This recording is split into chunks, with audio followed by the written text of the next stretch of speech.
It'll be brief and less analytical. Less analytical.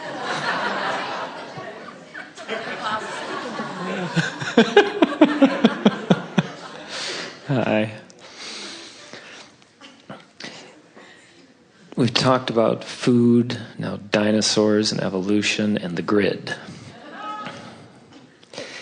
And the words that came to me is that they're just at a deeper and deeper level. In fact, right now in front of you, I'm like catching up to it, obviously, but of a new basis for faith.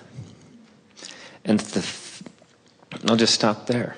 That's what, there's a few other things, but I could say some other things, but. Well, we want to define faith as going general enough that you know your potential and your goodness. And that's enough. If you can get there, then everything else will fill in with the specifics. Faith in a religious sense, or even in the sense that most people talk about it, is believing in something not yet seen. But we're not asking you to do something that ridiculous. We're not asking you to believe in something not yet seen. We're just asking you to see with your emotions. Yeah, right. We're asking you to interpret at deeper levels, because faith is not belief in something unknown. Faith is knowing. Yeah. In other words, you got to know it before it can present itself to you in fuller fashion. The grid was so much like that. It was so easy. In fact, what occurred to me is that at some point when someone was talking, we so want to like play with the grid now so we can rendezvous with the people and the things. And it's like, I was sitting there picturing what it would feel like to less specifically just rendezvous with my inner being in the grid. And is that anything that you could... Well, it's the most primary, elementary, important thing that you could intend. And when you do, the feeling of faith will be there. In other words, faith is the byproduct of doing exactly that. Because when you rendezvous with the source within you, you know what the source within you knows. And the source knows it even before you play it out in manifested form. So that's better. That's an even better definition of faith, isn't it? Faith is knowing what the source within me knows without life having to prove it to me. Absolutely. And why does source know it? Why does source have faith? Why does source know it before it is played out? Because source knows the laws of the universe and has such confidence in the consistency of the laws of the universe that source knows it can be no other way. That's faith. Believing in the law, you see. So there are people who believe in the law, they just don't believe in their mental capacity to focus. Yeah. In other words, I believe it can be done, I just don't believe I can do it. Or I believe that my inner being knows it, I just don't believe that I know it. And we say, well, if this time-space reality has given you a desire, it has given you the means with which to have the full manifested version of that desire. And when you know that, that's the faith that we've been trying to evoke from you, to not instilling something in another sounds like we know it and we're trying to stick it in you. We're wanting to summon it from the depths of your knowing, you see. And we just lose that knowing so that we can expand. You don't lose it, you cover it up with crap. But we come, You cover it up. You cover it up with irrelevant things. For expansion, though, I thought we kind of cover it up for expansion. So we come forward. Oh yeah, there is that. Now you're talking like us. Now you're talking like your inner being. Now you're talking like someone who knows that the contrast, even in its awfulness, is something worth making peace with, because it was the basis of that. And oh, look at that. Yeah. Just turn to it, and that whole basis of turning to it, since we're in this subtler realm, and one, there's, quote, no procrastination. There's these subtler. What do you mean subtler? More subtle realm. What do you mean? For instance, there's not the whoosh of the same emotional thing going outside the vortex to inside the vortex. So you were speaking of emotion, but you were talking about the difference between subtle emotions that don't ring your bells so much Precisely. Thank you. And so.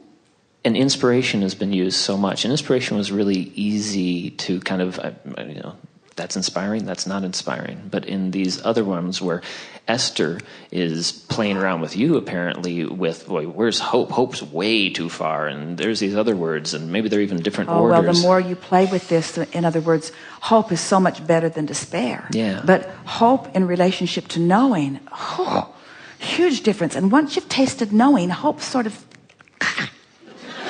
Yeah, totally.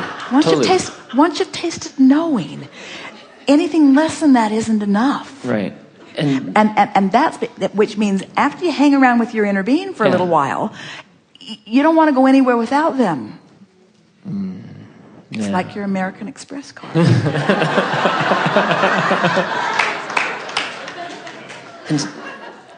Now that was funny. Don't you think that was funny?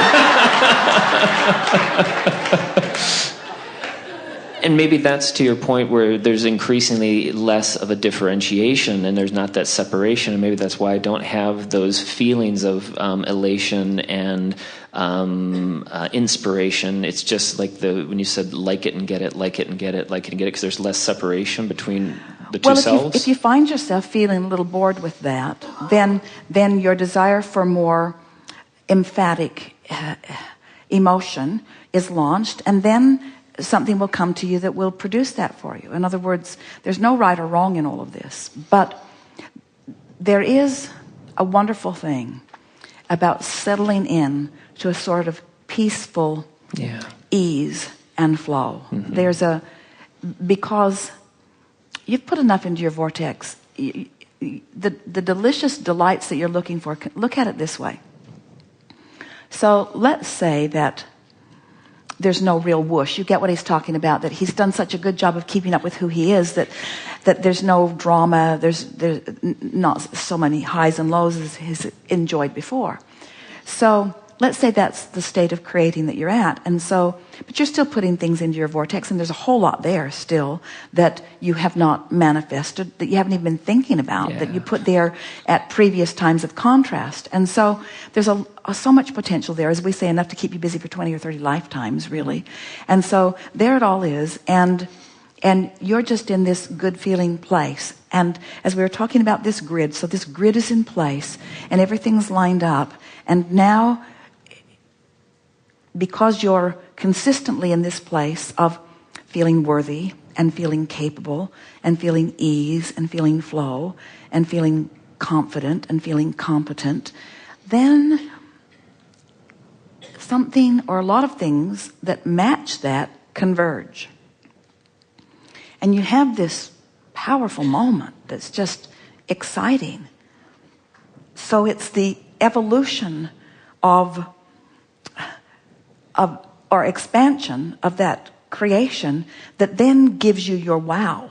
In other words, you can get to the feeling of the expansion happening simultaneously. Let us say it a different way. You can get so good at this emotional basis that then as the pieces begin to reveal themselves to you, it's the rendezvousing of those pieces that just knocks you over. Jerry and Esther say almost every day, after all of these years, man, can you believe that? And of course they believe it. They don't mean that it's unbelievable, but they are still thrilled at the universal's orchestrational ability to bring circumstance and events together in ways that still, after all these years, surprise and delight them and take them to deeper and deeper levels. And that's what we're talking about. And what's so cool about what you just said is what I just tapped into is actually feeling the non-physical expansion happening out there. Feeling, rather than feeling the rendezvous or the manifestation, but feeling I've just expanded out there. Perfect. And when you get to the place where you feel it and don't need the manifestation of it, that the feeling of it, that the grid of it is enough, then you are home free. And then the avalanche of manifestations will make you yodel down the canyon.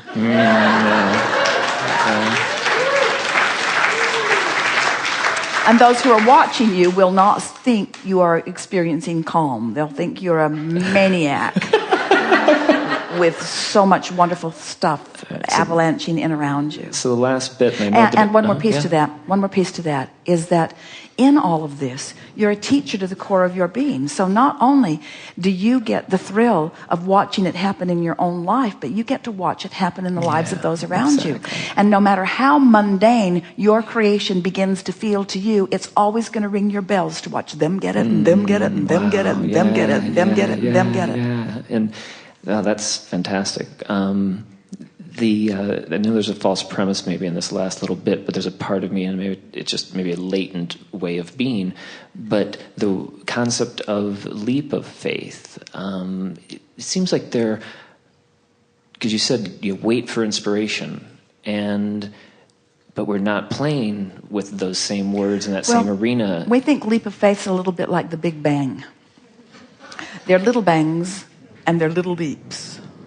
Because if you try to leap too far, you don't make the jump. Leap of faith, what people mean by it is just proceed as if it's going to be all right, even though the evidence doesn't show it. Yeah, and that's what I mean by the different basis of faith, is the words that you just used there could be interpreted in an old way or in this new paradigm, a new vocabulary. Don't you love the expansion? Yeah, thank you. Isn't it ringing your bells?